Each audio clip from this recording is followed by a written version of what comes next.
Hello, everyone. I am Holly Hoffman, host of the Dancing Through It All podcast, where we chat about stories, insights, and behind the scenes of the dance world.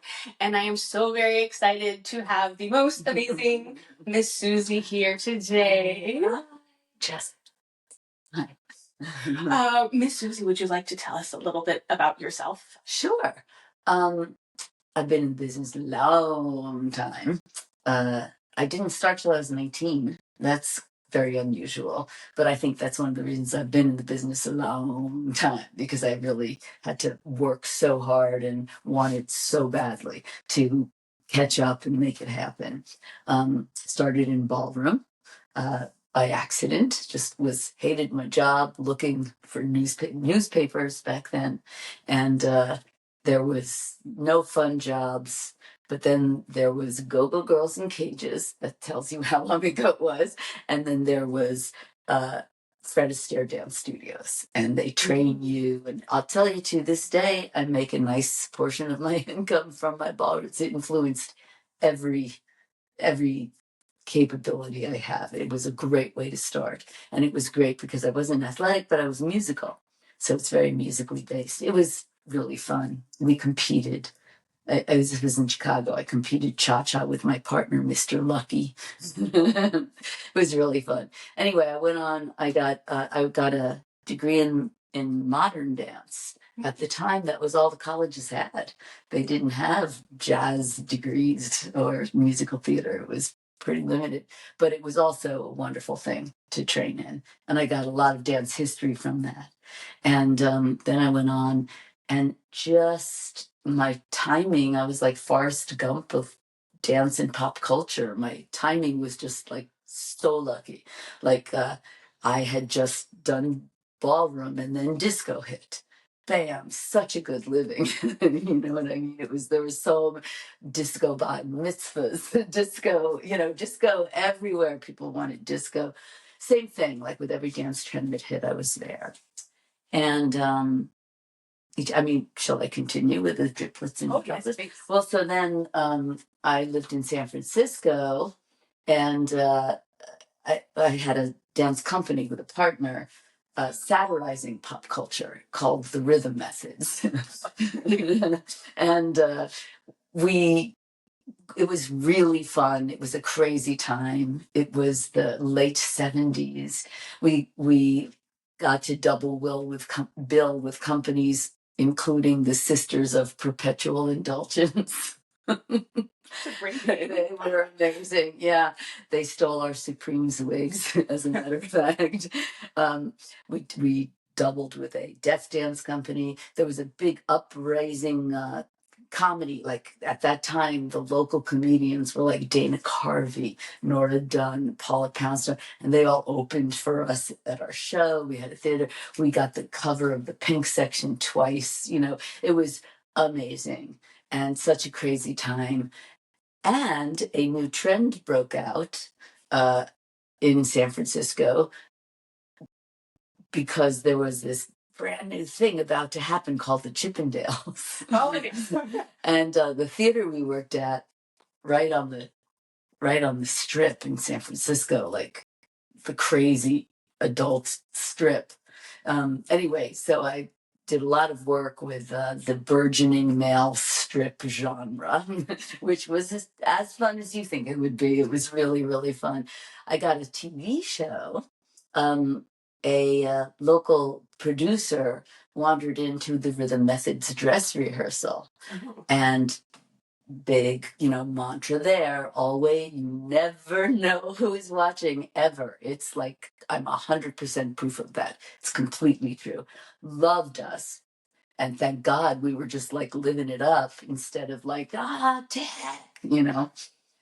And that turned into, again, a Forrest Gump moment, because that turned into a TV job, because Solid Gold had just come out. So, popular commercial jazz dance was on TV. And more importantly, MTV had recently come out. So it was the Michael Jackson, Madonna era. There was Michael Jackson and Madonna bar mitzvahs. It was the same thing. The pop culture trend created so much work. And so I got a musical video segment on a nightly TV magazine format show. Wow. It was, oh wow, is right. It was amazing. It was amazing. Thrown into the fire. Suddenly had to learn how to, you know, uh, edit, produce, direct. You know, I had to do all the costuming, the location scouting. I mean, it was an incredible education. Mm-hmm. And my executive producer, who was the one who saw us at that dress rehearsal, he was very big on submitting for awards. And what we were doing was very different. We turned it into a segment, but we called it Rock and Reality. It was 3-minute music videos, combination of dancers, you know, usually with a storyline, with man on the street interviews about the song subject, like we did Love is a Battlefield, you know, and you know, well, have you ever been rejected, you know, but also singing along. All time rockin', we're just people on the streets of Philly. It was really good. So it won a bazillion awards, which was awesome. Because of course now I can't show anybody what won the awards because it's all print spandex and Miami Vice music. You know, it's just it's just from such another era. But that was great because lesson number 2, doesn't matter what got it, it's always on your resume. You know. So I had a, you know, learn a lot. So that was great. I guess that led me to when that ended after like 7 or 8 years, that good run. It was time now or never to try LA. Mm-hmm. You know, so I packed up the bags and went out to LA, and I was very fortunate because I had worked in TV.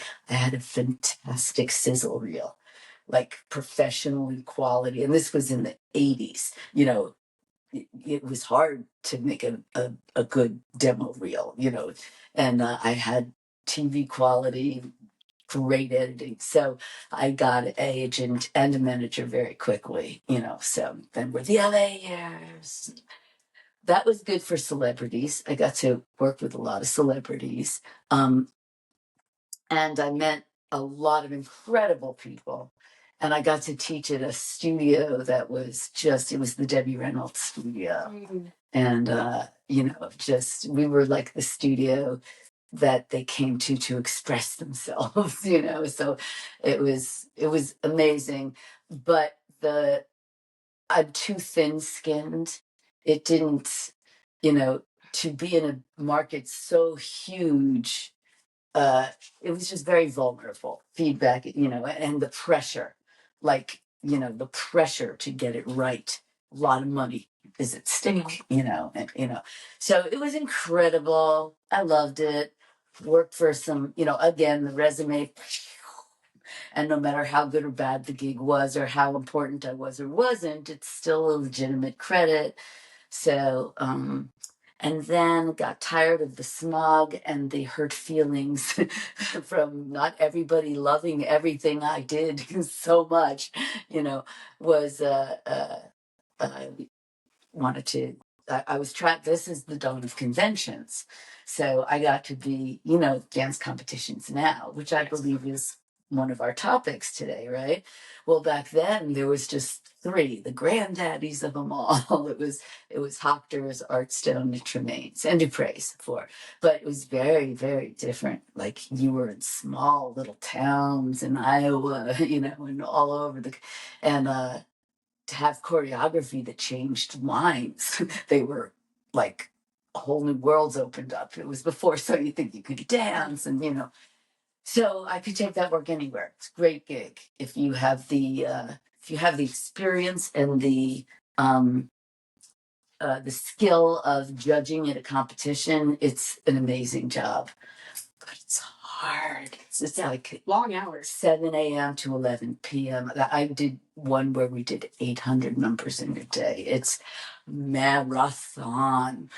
So, but that brought me to San Luis Obispo because I was married at the time, and we said we want someplace nice, and we just drove up the coast and stopped here for lunch, and loved it, of course. And I said, "Oh, look, there's a dance shop." This was when the dance shop was downtown. It might have been before your time. No, I went there. I still have the leotard. I can't fit it. But I got one. Well, you sort of carry on the legacy with Black and Pink. Yes. Yeah. So we have a dog who is moving. She's set up. Wonderful. And she's being so good. She's underneath, just like being stretching at our feet. Just gonna check and make sure we're still after being told in take one to stay down. You didn't move us too bad. So anyway, I was portable. I could be anywhere. So I walked into the dance shop and somebody was on the phone and she was like, "Just a second. I think this is a choreographer from LA now."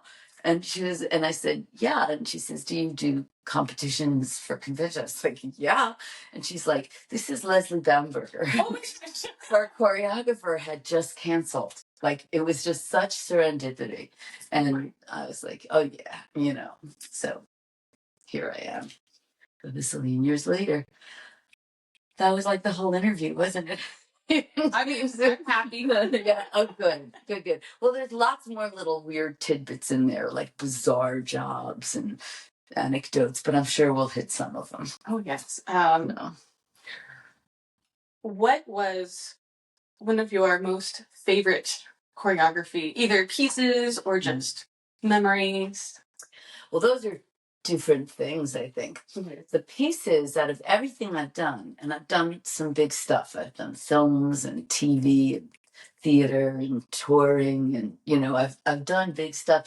But I think my favorite artistically is pretty much hands down some of the competition choreography that I have done here in San Luis Obispo.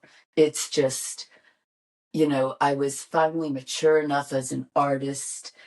The stakes weren't as high. There wasn't a hierarchy of people I had to, fulfill all their disparate requirements for. Mm-hmm. I just had trust and hungry clay dancers that were just like sponges. And absolutely. And such dancers, this was when Ryan Beck was like 14, 15, 16. We had people, Kelly Allen came through us. We had just like amazing.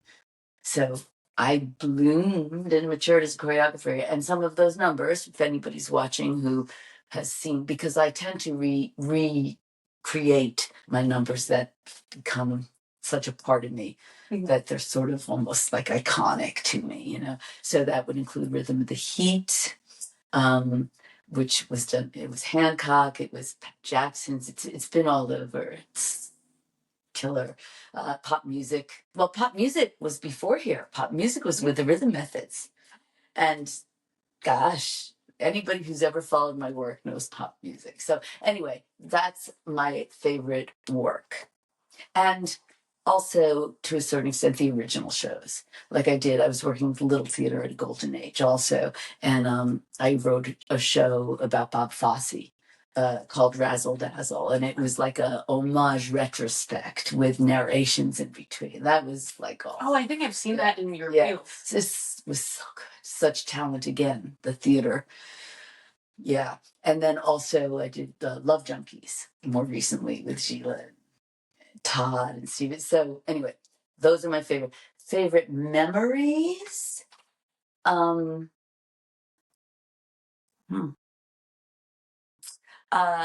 creating a piece or choreography you just really enjoyed the process. Of making it. Maybe it is the same ones.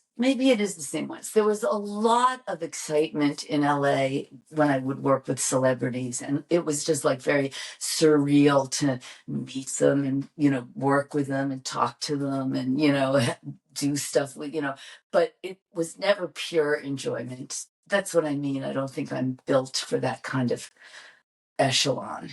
I can do it, but I'm very, I get, I don't know if anxious is the word, but it's a lot of emotions. It's a lot of excitement and fear and doubts and, pride and, it's a lot. And, a lot of my friends who are still there doing, the big stuff, they're people who are they're very present, they're very, you know, they are who they are, and it's about the work, you know, and the life, you know, and I gurus, you know, I bow to them. So there's a long, twisty, convoluted answer for you. Because of that, I think my favorite processes were also a lot of the local things when the magic happens. Mm-hmm. I love my dance doctoring job now. I've actually got quite a few clients where what I do is I come in and I just doctor their dances. That's what it's called on Broadway. And somebody comes in and doctors the dances. I love that because I just love doing the little theater things that makes these brilliant choreographers' creations pop. Mm-hmm. That suddenly the story is clear and the relationships are clear and the characters and the arcs and all that stuff, you know. And that might be my funnest job. We did it yesterday. It's just so much fun because there's no angst, you know, and it's so easy. It's like helping somebody else clean their room, you know. It's so or clean their closet out, you know. It's so lovely to go in. So I think that might also be some of my most fun creative processes. Just watching it, the boat dance. Yeah. Yeah. They were good technically. Yes, and then beautiful. Magic. Watching it yesterday, it was just, yeah. You could see them living their best life. It was just joy. It was just joy. This is Oscar. So many components. Oscar from Core, and Leslie is doing the cleaning, and I think Lindsay was part of that. And Lindsay, yeah, it was beautiful. It was really well done, and it was so. And those are a lot of the kids that I had in theater class 2 years ago, from 2 or 3 years. So it was like so especially fun. I say I love add water and stir dancers, you know, do this. Okay. You know, this almost went beyond that because we had a common language and reference point. Like Prubby. Okay. You know, he was strong, but he was generic. And so I made him do his human electric toothbrush for Leslie, and I made him do his elephant seal for Leslie. And everything like changed, you know. It's fun, it's rewarding, it's, you know, so dance doctor, anybody needs a dance doctor, I'm there. I will send links to the website as well. Yeah, that'd be great. Suzy Miller? Yeah. Dance.com? You should know. I should know. You created it. Yeah. Yeah. It's awesome. Confirm that. Yeah. Maybe I can edit in. Yeah, let's get something in there. Yeah, because I'm really enjoying. I just got back from doing a whole weekend in Napa, and that I've been working with them doing this for a long time. Yeah, the babies when I started are now these brilliant choreographers, and you know, it's fun. You know, it's fun to watch people grow, and you know. That's weird competing against my former students now. Oh, yeah. But now they're teachers. Yes, yeah, yeah. Yeah, it is. It's also can be a wonderful legacy though, too. There's some that just go on with their lives, you know, but then there's some that are like they're always connected to you, you know, and they know what it was you gave them, you know, they're very clear on what they got from you, and you know, and then those are usually the people who are our muses, you know, during it. So it was, you know, it's a nice, and yes, a lot of them own studios or businesses, or a lot of I've narrowed down how many gigs I'll take on finally, but a lot, I would say most, if not, yeah, most of the jobs I've kept are, you know, Celine from Napomo Drama Department now heads Pioneer Valley Department. And the drama department's in this neck of the woods, insane. Something in the water, you know, so many people come out of, you know, Zac Efron, of course, he was my Snoopy at Napomo High School. My mother saw it. She saw a rehearsal and she said, "That's Snoopy." She said, "He's going places." He definitely has. He definitely has. And Joanna Jones, she just finished starring as Eliza on Broadway in Hamilton, and she just did the new Lion King with Beyonce and Blue Ivy, and she's, you know, there's just, I can name so many successful people. But I'm sorry, where did this come from? So Celine came from that drama department. Now Pioneer Valley is turning them out a mile a minute.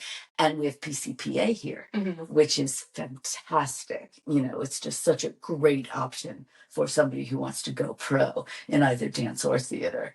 So agreeing, yep, it is weird to have people we knew when they were 6, like write the contracts, but it's also wonderful too, the circle grows. Was there anything you look for when casting a Snoopy or? Yeah, definitely. Well, yes. I look for people who can bring themselves to the role. Do you know what I mean? Sounds like my acting class. Yeah, it is. It is.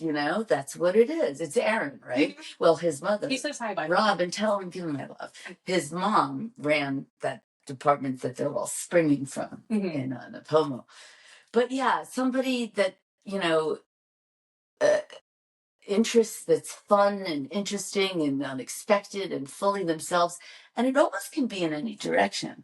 Like it could be like a tenderness and vulnerability, or it could be out there outrageousness, Like Robbie. yeah, he can be both though. Yeah, and boy did Ravi turn it on. Yeah, but yeah, somebody who brings something to the table, uh and of course has the chops, that can at least, there's, I'm so sorry. The acting is even more important for me than the dancing, because good actors can own dance movement in a way that brings choreography to life more authentically, but dancers who are not willing to crack it open and be a character, that's exhausting. Now other people might feel other ways about it, but for me, if it's a theater project, I don't really cast much myself. I come more into groups, but I know that's what you're looking for as a judge also. I believe that one of the topics we were going to talk about is competition. Is that right? So yeah, definitely you look for technique, of course, to varying degrees of how much that weighs in your overall. But the people who make us want to watch, the people that they're the people who have cracked it open and are bringing ownership to the character or the dance or the story or the music, or the intention, so I come a lot from theater, because to me, theater skills are what give you the tools to crack anything open, so yeah. Next question. I think I've actually run out of words. Amazing. Not typical. So I know you did a lot of work at conventions. Yeah. Were there ever dancers that stood out for a particular reason more than others? Absolutely. And for me, it again is almost always that ineffable something, that performance quality, that maturity of owning rather than showing, of being rather than telling about, and there were multiples that I would say, look, if you're interested in, in LA, I have an agent that I scout for, feel free to contact me, so I actually did help a little bit, a few on the way that were, undeniable. I'm careful about who I encourage, because it's a tough life, but if there's somebody who I believe could make a living out of it without too much pain, yeah, I'm gonna offer them every step I can, or at least advice to pathways and tools and behaviors that can get you there. So yeah, there are definitely, I mean, over the years, the talent level of both the choreographers and the dancers at competition is a different world completely. Yes. Even when I was little. Yeah. Like yeah. I remember, Yeah. oh gosh, Nick Lazzarini, first person Yes. I ever met. He could do 4 pirouettes. Yes. Right. I remember. Now you're like 7, 9, 8. Completely. I remember I would say, now can anybody do a double? You know? Wow. Back when cartwheels were tricks. Right. But don't get me started on tricks. You know what I'm going to say about tricks, probably. I mean, you're welcome to still say it. Yeah. We love the judges, the competitions. We love having the tricks, but you've got to have more. It can't be all about the tricks. They have to organically make sense in whatever genre you're doing. They have to be for a reason. Yeah. And I guess that's all I what it really comes down to for me. Some people are like, I hate the tricks. Some people are like, you need more tricks. But for me, it's, if you think of them as tricks, you've got work to do on them to figure out how to make them make sense. You know, I mean, if it's if it says like, yeah, we love life, you know, your turn, you know, obviously it fits in, but yeah. Next.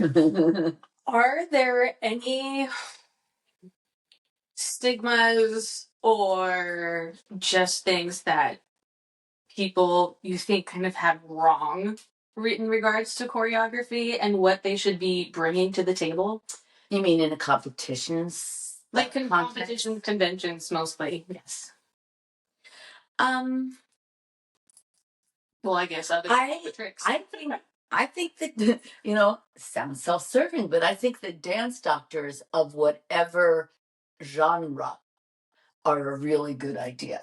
If you know your kids need a dramaturge, that's what it's called in theater, you know, if you know they need somebody to come in and help them understand the characters in the story, bring someone in. If they need help on the technique, bring someone in. If they need help on the cleaning, you know, bring it. It takes a dance village, you know, it really does. And I also think pre-competitions are a good idea. I do several pre-competitions. Some are just me coming in, you know, but others are panels and this and that. I think that's a very good idea too, because, and you asked to address this to the choreographers, because you're close to your work, you know, and it's good to get feedback. Formations and facings, you know, I am not myself, again, this is another, not controversial, but, you know, different people have different feelings about it, but I am such a not fan of full frontal unison for going on for longer than 4/8, maybe 4 to 8/8, if it's impeccable and precise, you know, and fascinating. But, you know, change up some facing, some formation, some timing, you know, again, just me. But, you know, I do know many other people who feel that way too, you know. You want to showcase the fact that they can do it. And, you know, if it's, if you have extremely advanced and sophisticated musicality and they're all that in that same place with the pops and the sustains and all of that for a long time, that kind of unison I can go on if they all have content for it. Yeah. So if I'm a judge, not too much full frontal unison. I think also I don't want to give away all my trade secrets, you know, but We'll keep them secret. yeah. But just share the load if you need to. No shame in that, and it makes you grow, and it makes the kids grow, and yeah. I mean, you know, if you're an in-house choreographer, you know, bless you, the amount of hats you wear, you know, just getting it clean and getting everybody there at rehearsal, you know. So all the more reason I say bring in extra people if you need them. Go have a cup of coffee or watch, you know, and be happy, you know, you're just getting to watch them, you know, whatever. Yeah, I would say that's my big piece of advice. If you had to choose between having a gorgeous technical dancer who could do anything you asked to work with, and someone who just had all the passion but wasn't quite there as far as talent go, which would you have to choose? As far as talent goes, or as far as training goes? Let's say training, like the pointing your foot and strengthening or straightening your leg from behind. And it would honestly depend on what I was using them for. Like if it was for musical theater and they could also sing, and or they just like really were shameless about trying things and fearless and fun and all that, then I would probably go for the rawer talent. If it was for, it just depends on what the context. If it was for a Vegas show, that needed impeccable lines and could instantly get choreography and shapes and then I would probably go like that way. So I think it depends.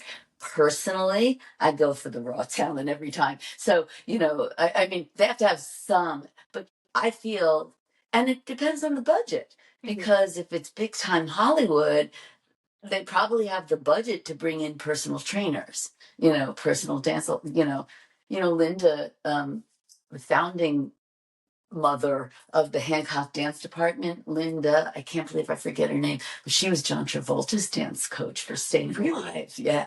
I did not know that. Yeah. Yeah. So, it depends. Personal favorites, shameless and fearless every time. But the more trained they are, the more I can do with them and the more opportunities I can, they are right for. So. Yeah. What about you? Me?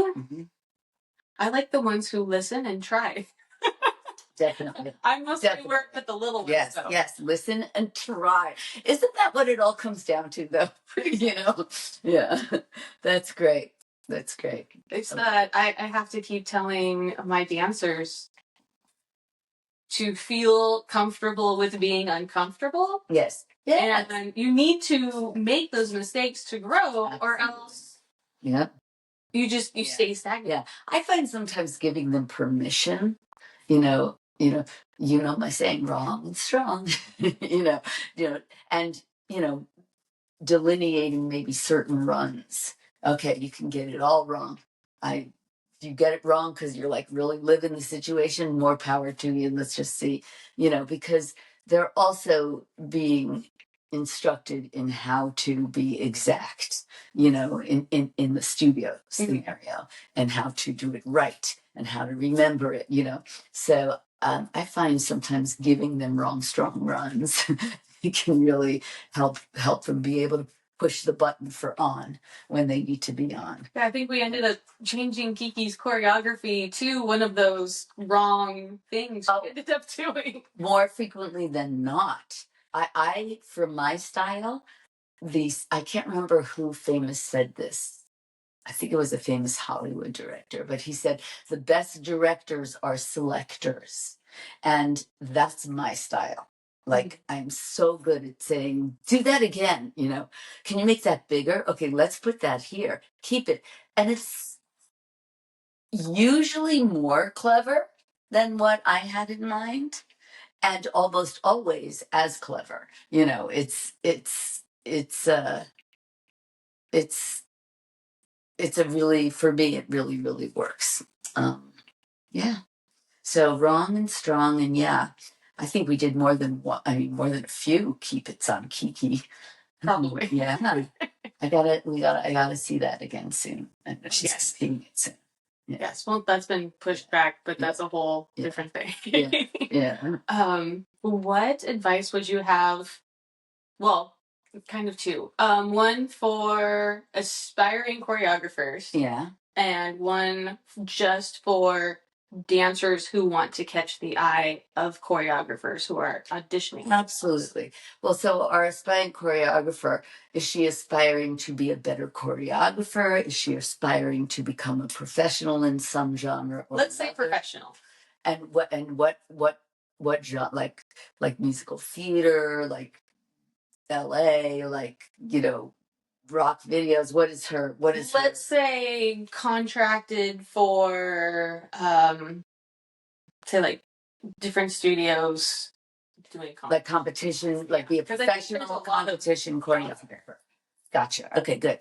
Well, first of all, starting at 19 and being the Forrest Gump of dance, somehow my father found himself at a cocktail party with Jacques d'Amboise. Jacques d'Amboise was George Balanchine's first original, I don't know first, but one of his original most famous prima ballerinos. George Balanchine, of course, brought ballet to America from Russia, and New York City brought it all. So Jacques d'Amboise, super mega star career. Yeah. Well, somehow my dad got him to take me to lunch. Right. I have no idea how. In fact, I've got to ask him that. I went to lunch with Jacques d'Amboise. Look at Google him. Worth of the Google hole. D'Amboise. Gorgeous, gorgeous man. Took me to lunch and said, "So tell me, what's your goal?" Like I cried, It was like, well, I didn't start till I was 19, and I started in a ballroom, and now I just don't know if I'm good enough, and if I can catch up, and what I really want to do is be a choreographer. I don't know even know the vocabulary. And that darling man, offered me a napkin, and I think it was by dessert, you know, basically said, here's my advice to you. Do every freebie you can.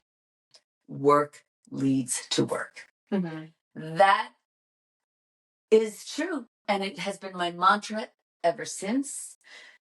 When you do work, work comes to you.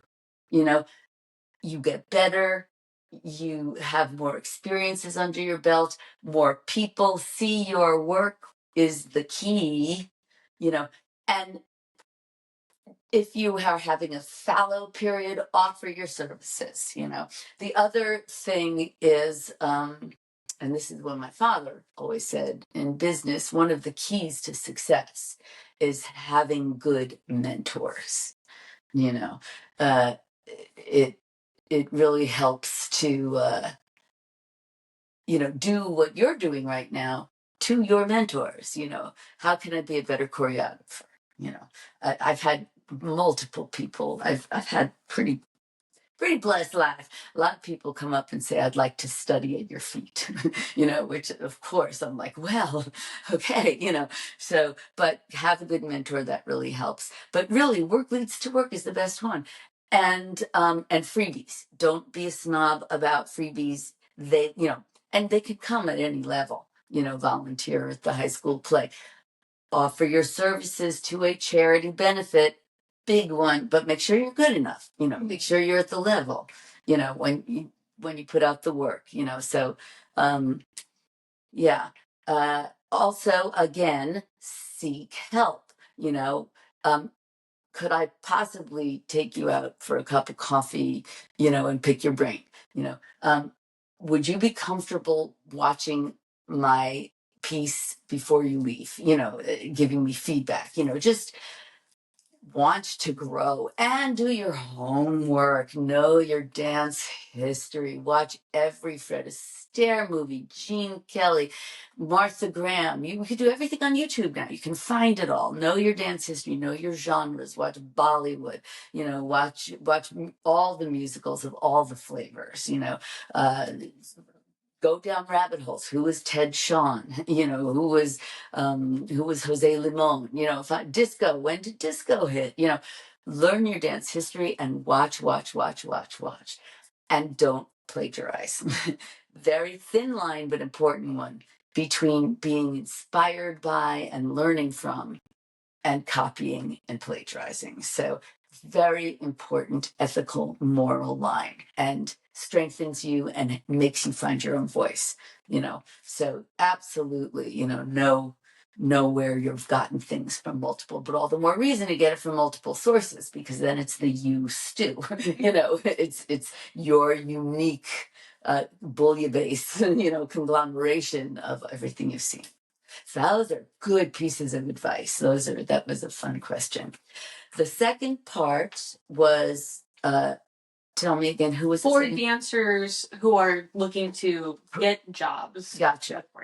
With choreographers. So, a lot of what level you are able to even see if you are right for, you can only find in cities.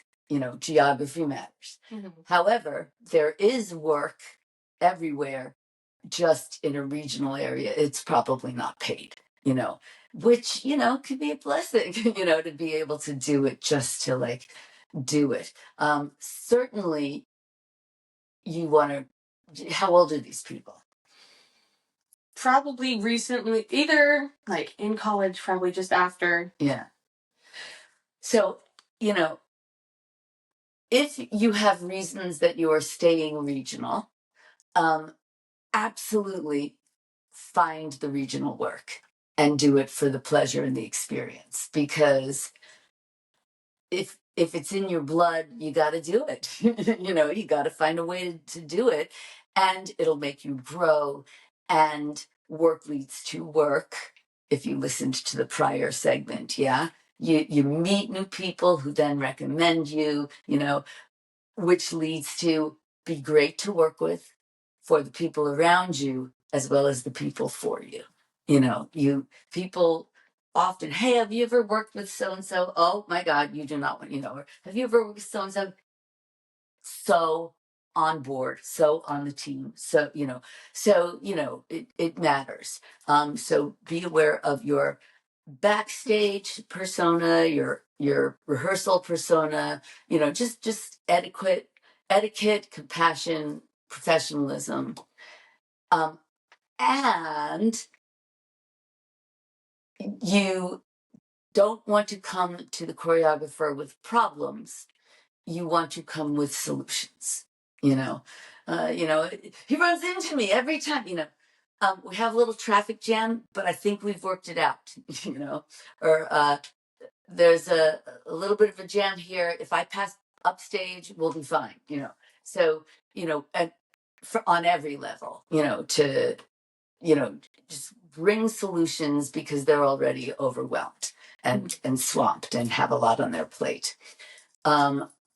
Make them feel heard. Yeah, when you are getting feedback or instructions, eye contact, huge difference. Yeah. I, as anybody who's ever worked with me knows, I have ADD. So there's a whole set of Suzy rules that come with working with me, and all the kids know it, and most of the adults know it, mock it, but love it. It's and I think I recommend it to everyone. Number one, I have them wear all black, because I can't see what's going on with so many colors. Number two, when I'm speaking, they can't fidget. So the train can't run away. The train can't, go, are they listening? Are they listening? Number three, same thing. Eye contact. It matters more that I feel like you're listening to me than it even does that you're listening. I didn't say that, but it does, and one of the most important, no talking when I'm talking. Whether I'm giving feedback to someone else in the room, whether I'm talking directly to you, no talking when I'm talking.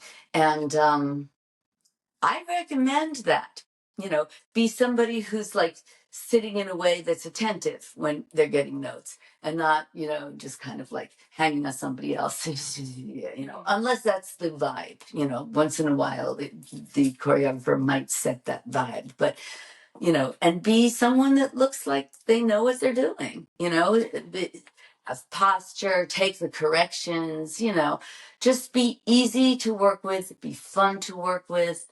I've been lucky enough to have a really fun dance celebrity interview career.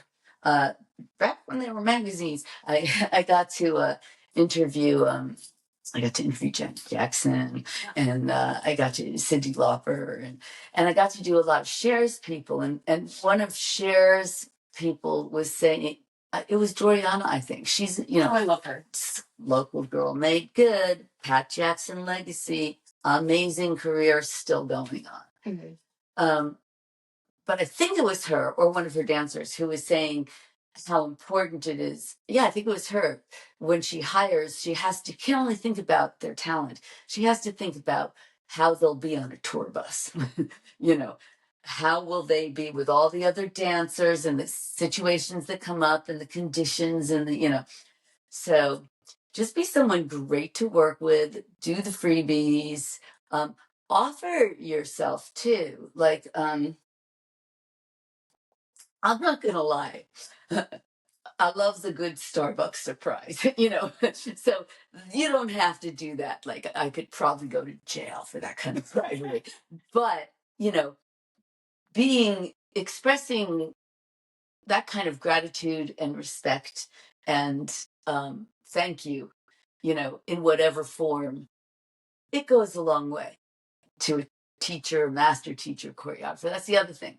Use your teachers. If you are in a bigger city and you're taking a lot of classes, introduce yourself, thank them at the end of every class. It's all the old Miss Pat rules, they still apply.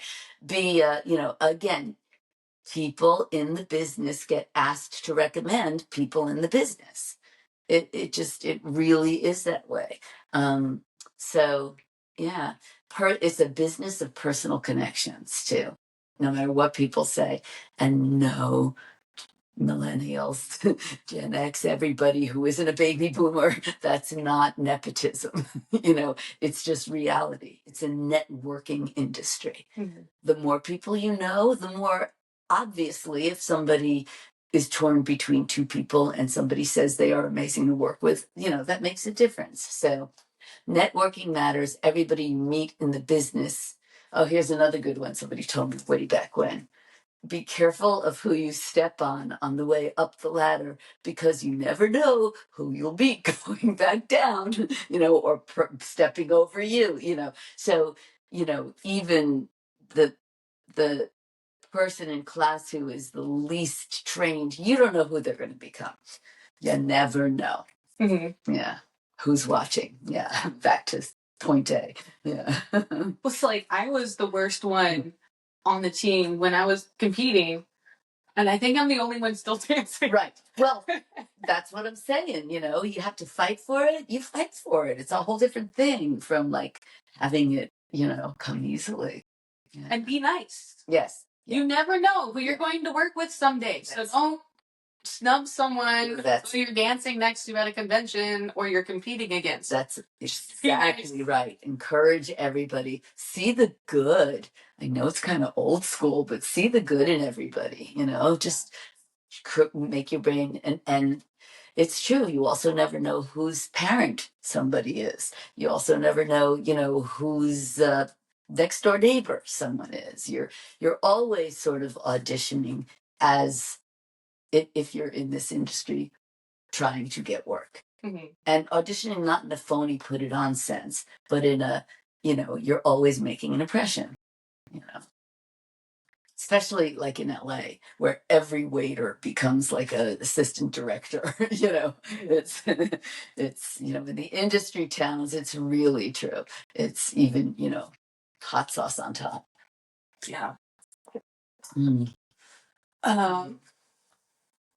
I'm gonna steal my notes over here and see if there was anything that I was going to. Yeah, sure. Take your time. My foot is petting Han Solo down there. It's lovely. He's a gorgeous husky. Gorgeous. I think husky. I need to like bring him up over here. He should show. He should make a face. He should make a little appearance. He's pretty confident. Oh, there he is. Come here. Come here. Come on. Come here. You're gonna be my little lap dog for a second. Come here, puppy. Oh, I know. I mean, Han Solo. Look at this baby. He's been at our Look at feet. those eyes. Very soulful, like makes eye contact. I'd hire you in a second. And look how, he's very body smart. Maybe we need a production of Annie. Shape, yeah. Or we could put a spin on the Wizard of Oz. It could be Toto, right? Our Toto could be like a dog from Twilight. Yeah, you're a good boy. Beautiful. Anything else that you'd just like to say to everyone that we didn't cover? Let's see. Well, let's see.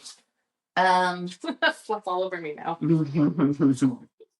I don't, nothing's coming to mind. I'm sure I have plenty to say. Also, remember that as objective as it should be, judging is subjective. And a lot of it, like take every fabulous score personally, but don't take the low scores personally. Learn from them, but don't let it be an ego blow, because so much of how harshly you're judging on your 300th number has to do with how many other contemporaries you've seen that day, or has to do with, what just came before you, or has to do with, just a pet peeve of that particular judge. How many times you've heard that song this season? Yeah, so it's very, very subjective, and different judges have different agendas as well. Some are very there's a couple of hot topics I have in mind actually that I would love to discuss further with some other people, like appropriation, what some people see as appropriation and others see as homage, or valid genre, And I would very much like to take a poll on people's stance on lip syncing. It's everybody I talk to, it's so different, I guess my personal feeling about it is I generally don't like it, but if it's done really well, I am like, I can't believe I'm saying this, but I like the lip syncing, and do. I just feel like the choreographer has to be smart. If they're lip syncing, they shouldn't be having fast words during an illusion, or you got to remember that they've got to still lip sync on the triple turns. They just has to be all or nothing at all, or you have to adjust choreographically so the lip syncing makes sense every time with what they're doing, um, yeah, I'm not a lip sync lover unless it's really worth it. And I have seen numbers that it's really worth it, So it's a controversy. Didn't think it would be. Yeah. We're all covered with, I know. It's like in my hair. I know. But worth it. Totally worth it. Yes, he's a good cuddler. Well, what about you? Do you have anything else that you want to say? Like to you or to them? Let's see. First to them, then to me. Or vice versa. Either. To them, thank you for bearing with me as I am learning lighting and sound and trying to do this in my guest room. Yeah. Which is so That's the big thing. Yeah. I mean, well, first of all, to you, just thank you so much. One, for being here, and also for taking me on, for mentoring me and helping me with what I'm saying? Pieces. Now here, all I want to do is whatever she needs. It's thank you for saying that. I really appreciate that. Oh, I really appreciate it. I've admired your work. Yeah. And it's like, oh, it was Miss Suzy. Like, when you came to the studio, I was totally fangirling, and now you're here in my house. I love that. Well, it has been a pleasure, and it has been your pretty much everything we said, your desire to get input and to your invitations to give feedback and your, and your easiness, but your contribution too, the willing to do the grunt work, but able to do the intricate work, So it is truly my pleasure. Oh, thank you so much. Yeah. Well, Solo is about to knock over the rig, so I think Yes. It would be cool though if that's how it ended. Just the camera. Oh, Solo. That's kind of an idea for a new project, I think. I like it. But thank you again so much for joining my me. pleasure, and thank you for having me. Thank you for having me, and for putting up with my twerks, my quirks, my hair, my shirt, and my inability to sit still. But at least it's expressive quirks, expressive quirkiness, And it's honest. Yeah, it's honest. It is. It is. There's so much Yeah. non-human out there now. I think it's important to bring the human aspect. Yeah, I love that. Well, which is the same thing what we're looking for in performers and dancers. Mm-hmm. Authenticity is more important than ever. Fearlessness. I think we should give a Fosse out. Yeah. What are we doing? On 5, 6, 7, we can give Fosse salute or Fosse. I like the hands. Okay. All right. Ready? I'm going to do both. 1, 2, 3. Wait. It's a cannon. It works. Well, thank you again so much. I'm going to exit frame.